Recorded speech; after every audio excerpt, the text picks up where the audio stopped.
इतना काम धंधा ना कैले रहनी लड़की, लेकिन ससुरा में इतना कैले के बावजूद भी कबो नाम ना होला कि हाँ हमार पतोहिया कबो काम करेले।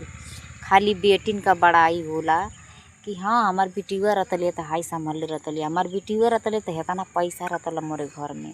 हाँ तो एक जैता ना बुढ़ियो लड़का बन जाइए, बुढ़ियन का ससुयन का सही बतिया। और वो अपने बेटियों का लड़का बनानी बैठिए एक जगह गुट बांध के, जिसे बुझाए कि 20 साल के एज में सोचिए कि 60 साल का जिम्मेदारी लेके चले, जितनी 60 साल के एज का लोग लेके चले ना। सही बात। अरे वो तो लड़का बियाह हो गए से थोड़ी ना कि मतलब वो एकदम पूरा जिम्मेदारी जानत है वो। हाँ ये बात गलत है, ऐसे तो सास पतों में झगड़े हो जाते। केतनो कदा कबो नाम ना होला।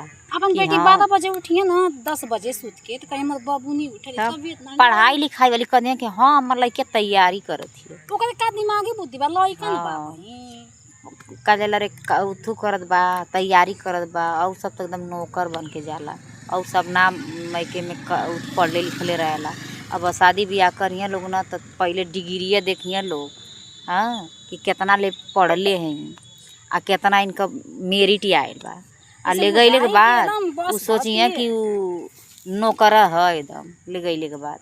जानना लो का आजकल का ये रीति रिवाज बा, कुछ समझ ना आवेला कैसे कैसे आदमी आजकल के ज़माने में कैसन कैसन आदमी रहा हमारे समय।